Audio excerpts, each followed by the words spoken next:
Halo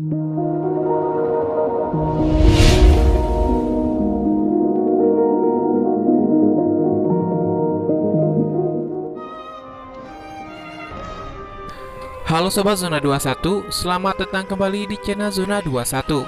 Kali ini kita masih membahas alur cerita film Penyihir. Langsung saja, ini dia alur cerita film The Witches versi Zona 21.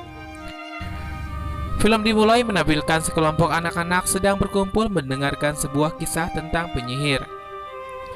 Isi ceritanya seperti ini. Dahulu sekali, sekitar tahun 1968, sebuah keluarga mengalami insiden kecelakaan mobil. Tampak seorang anak laki-laki yang bernama Gatsby sedang bingung mencari orang tuanya dengan kondisi mobil masih terbalik. Malam itu, dia lalu diselamatkan oleh tim penyelamat dan dijemput oleh neneknya. Sang nenek membawanya pulang ke rumahnya di Alabama. Selama di sana, Gatsby terlihat murung tidak bersemangat. Dia lebih memilih mengurung diri di rumah daripada bermain keluar. Sang nenek sudah mencoba berbagai cara untuk menghiburnya. Terlihat nenek memutar musik dengan maksud untuk mengajaknya menari bersama supaya dia bisa ceria. Namun, usahanya tidak membuahkan hasil. Mungkin karena dia masih merasa kehilangan. Tidak kehabisan akal, nenek memberinya sebuah peliharaan berupa tikus putih dengan harapan supaya dia bisa ceria. Semenjak tikus itu ada, anak tersebut terlihat lebih banyak menghabiskan waktunya bersama hewan tersebut sampai-sampai dia melatihnya. Tikus itu diberi nama Daisy. Lambat laun, Gatsby terlihat lebih baik dibandingkan saat pertama kali dia datang. Dia mulai menari-nari bersama neneknya. Semuanya terlihat normal hingga tiba di suatu hari, dia diajak pergi oleh neneknya ke sebuah toko untuk membeli beberapa barang. Dia lalu mencari paku untuk membuatkan rumah bagi tikusnya Daisy. Namun, tanpa diduga-duga dia bertemu dengan seorang wanita aneh dengan penutup kepala dan sarung tangan yang panjang, menawarkannya sebuah permen dengan ular di tangannya pada bocah itu. Beruntungnya sebelum dia mengambil permen tersebut, nenek itu memanggilnya, dan seketika wanita itu menghilang. Sontak saja dia langsung lari mengejar neneknya untuk segera pulang ke rumah dengan kondisi neneknya yang saat itu sedang batuk-batuk. Malamnya, bocah laki-laki itu memberitahu yang dilihatnya di toko pada neneknya. Setelah mendengar ceritanya, nenek menegaskan kalau yang dilihatnya bukanlah manusia, melainkan seorang penyihir. Mendengar hal tersebut, bocah laki-laki ini sempat tidak percaya. Kemudian, neneknya menceritakan pengalamannya bertemu penyihir saat dia masih kecil. Dulu sekali, dia mempunyai seorang teman yang bernama Alice. Si Alice ini mempunyai kebiasaan sering melamun. Suatu hari, dia melihat Alice dari jauh bersama seorang perempuan yang menawarkannya permen. Terlihat perempuan itu memiliki mulut yang menyeramkan, membuatnya ketakutan sehingga meninggalkan Alice. Malamnya, dia masih bisa melihat Alice dari jendela. Namun, ketika pagi tiba, Alice mulai berubah seperti ayam dan seketika langsung total berubah menjadi ayam. Anak perempuan itu mencoba menjelaskan yang dia lihat pada orang tua Alice. Namun, mereka menganggapnya gila sampai akhirnya dia tidak pernah membicarakan soal itu lagi. Setelah dia sadar bahwa yang dibicarakannya adalah penyihir, dia langsung kaget karena penyihir tidak pernah pergi setelah dia menemukan seorang anak. Dia pergi ke sebuah ruangan yang penuh dengan herbal dan ramuan pengobatan untuk berdoa. Karena si nenek ini dikenal juga sebagai tabib. Dia menyuruh bocah itu untuk bersiap-siap mengajaknya pergi dari sana ke sebuah hotel mewah di mana sepupunya merupakan seorang koki eksekutif. Menurutnya, di sana mereka aman karena penyihir hanya menculik anak-anak miskin yang terlantar. Singkat waktu, sesampainya di hotel, terlihat mereka sudah disambut. Tak lupa, anak laki-laki itu membawa tikus peliharaannya di sakunya, supaya tidak ketahuan petugas hotel. Karena aturan hotel melarang keras membawa binatang peliharaan. Di sana, dia juga melihat seorang anak gendut yang sedang memakan coklat. Nenek dan bocah itu mendapat nomor kamar 766. Di saat bersamaan, tampak sekelompok wanita yang diduga merupakan kumpulan para penyihir datang ke hotel yang sama dengan maksud mengadakan pertemuan para penyihir.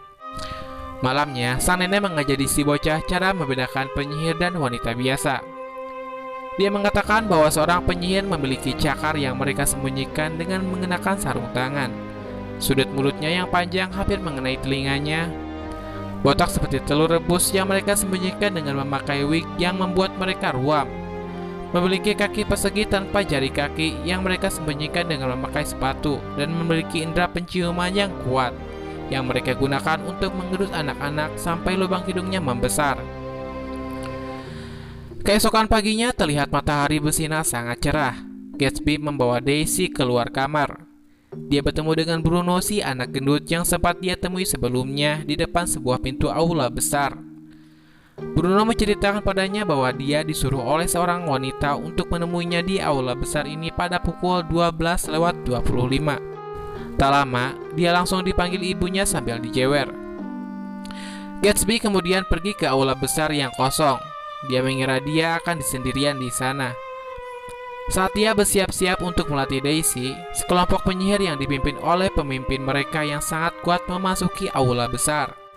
Anak laki-laki itu bersembunyi di bawah panggung, sementara penyihir terlihat mengendus-endus mencium aroma anak kecil. Namun, dia tidak menghiraukannya. Tiba waktunya untuk pelepasan. Semua penyihir diharuskan melepaskan semua aksesorisnya seperti penutup kepala, sepatu, wig, dan sarung tangan. Sementara pemimpin penyihir terlihat melepaskan tali pakaiannya yang bentuknya seperti ekor ular. Mereka mulai melepaskan satu demi satu.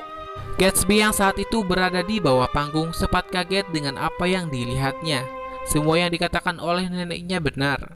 Mereka berencana untuk membasmi seluruh anak-anak yang ada di dunia ini dengan membuka toko permen, menyihirnya menjadi tikus lewat sebuah permen yang sudah dicampurkan dengan ramuan tikus.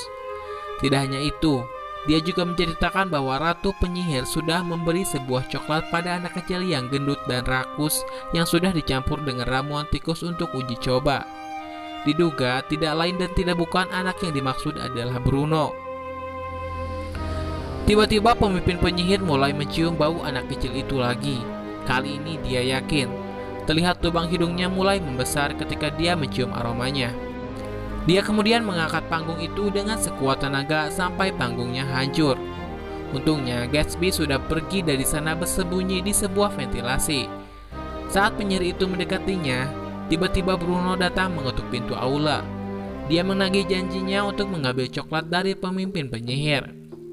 Perlahan-lahan dia mulai mendekati dan terus mendekati sampai waktu menunjukkan pukul 12.25. Tiba-tiba tubuh Bruno mulai bergetar seperti kerasukan dan meledak melambung kemudian berubah menjadi tikus. Para penyihir itu langsung berebutan menginjak tikus tersebut.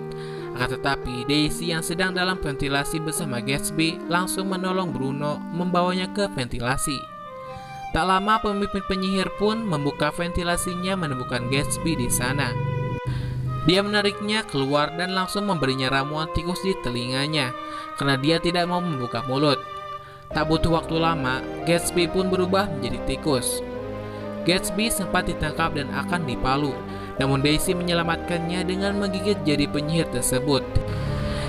Hingga akhirnya dia memalu tangannya sendiri. Mereka lari ke lubang ventilasi dikejar oleh tangan penyihir yang memanjang.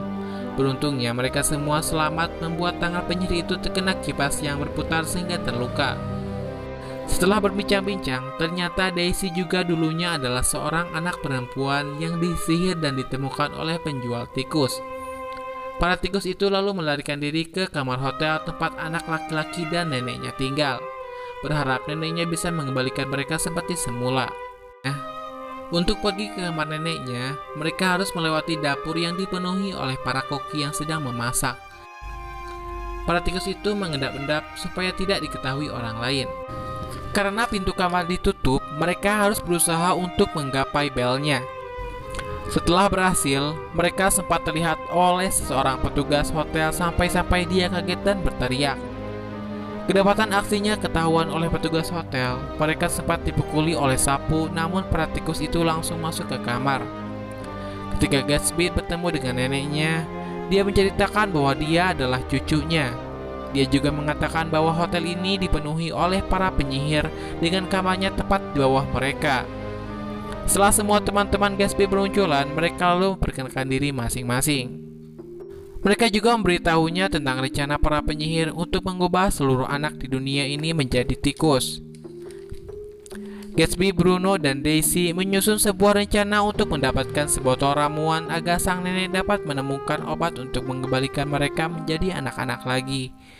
Rencananya, Gatsby akan turun dari balkon kamarnya menggunakan kaos kaki neneknya yang dirajut menggunakan tali saat penyihir itu lengah, lalu mengambil ramuannya.